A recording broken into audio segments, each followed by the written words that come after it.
Good morning, friends.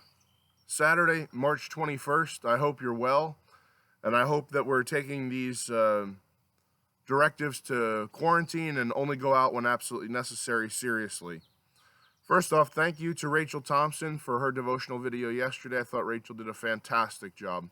Rachel raised some awesome points. One that hit me personally was, she kind of said, did we need a forced quarantine to kind of refocus ourselves and say, what is my essential ministry?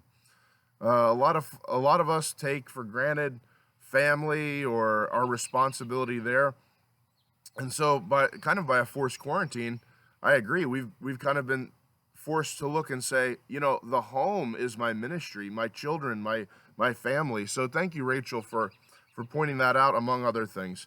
I want to challenge us all and encourage us all that even though East Stroudsburg United Methodist Church building will not be open for worship on Sunday, we can still gather and worship God together. I want to encourage us to tune in to Facebook Live Sunday at 8:30. That'll be the traditional style service, or 10:45. That'll be the contemporary style service. So let's continue to build community and grow together. Let's continue to let's get together on Sunday at those times and come together to worship God.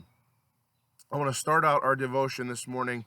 There's been a quote that's kind of been making the rounds on social media by Mr. Rogers, Fred Rogers. And Fred Rogers was quoted as saying, "When I was a boy, I would see scary things in the news. My mother would say to me, 'Look for the helpers. You will always find people who are helping.'" That seems very applicable during this time. I saw an article on the Pocono Record about the school districts providing meals for students who are in need. First off, thank you, school districts. You are certainly being helpers during this difficult time. One of the major concerns about schools closing, if you remember, was that we have a lot of kids in this community and families who live on or below the poverty line. And so kids going to school, if they get the 2 meals a day provided for them, that is a huge blessing. Now, if schools are closed, those 2 meals go away, and it's extra burden, financial burden on the family to provide those meals. I've seen local businesses start to step up and do this as well, providing food. I also want to put a plug in for East Stroudsburg United Methodist Church. If you're in need in any way, please feel free to contact us. We are here to help during this difficult time.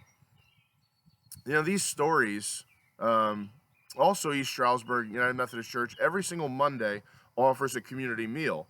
Now, while we've had to kind of reshape how we do this because of the quarantine, this Monday and continuing Mondays, to-go meals will be available between 4:30 and 5:30 p.m. on Mondays. So there's still a community meal. If you need food, if you need a meal, come by the church. It'll just be to-go meals between 4:30 and 5:30 on Mondays. These stories make us realize that we really do live in a good community. We live in a community with people who care, with people who want to make a difference. And so let's continue to build community and grow together as we dive into our devotion together. I also want to say, if you need prayer in any way, please use the comment section on Facebook. Just type in your prayer requests on Facebook, and that way I can be praying for you, and the staff of the church can be praying for you as well. So Rachel closed us out with the end of Philippians chapter 1. So we'll move on to Philippians chapter 2 for our word today. We're in Philippians chapter 2, starting in verse 1, going through verse 4. Paul, again, writing from a jail cell, says, "If you have any encouragement from being united with Christ, if any comfort from his love, if any fellowship with the Spirit, if any tenderness and compassion, then make my joy complete by being like-minded, having the same love, being one in spirit and purpose. Do nothing out of selfish ambition or vain conceit, but in humility consider others better than yourselves. Each of you should look not only to your own interests, but also to the interests of others." And so that passage is why I shared the Fred Rogers quote and the stuff about what the school district is doing and East Stroudsburg United Methodist is doing. Because if you're a believer, If you are a believer in God, a believer in the Lord Jesus Christ, then this is how we're called to live. We are called to humble ourselves and serve others, because Christ humbled himself, served us, and laid down his life so that we might be brought into a right relationship with God. We have no excuse, friends. If we say, well, you don't know the people that I deal with. You don't know the people in my family. You don't know the people I work with. Christ will always be able to trump what we're saying. Well, why can't I be humble and why can't I serve others? You know, while we were yet sinners, Christ laid down his life for you, friend, for me. Even if you're not a believer, even if you've somehow tuned in today and you say, I don't know about this God thing, I don't know about this Jesus person, you must admit that if everyone adopted this attitude in our community would be a fantastic place to live in. Imagine everybody going around humble and saying, how can I serve you today? Wouldn't our community be an incredible place to live? A lot of the problems in our community and our world is that if everybody goes around and is looking out for number one, if everybody is being selfish and just grabbing everything that we can, we end up with empty toilet paper shelves. You know what I'm saying? You see what I'm saying? If everybody is going around for themselves and taking, it becomes a competition which ends in some very bad things. But what if we all took on this attitude of humility and I'm thinking of other people's better than myself? What can I do to serve other people? How different would our world look? So today I have one question for reflection and one challenge for you. The question for reflection is, what can I do to help others during this crisis? Now, this question comes with an asterisk.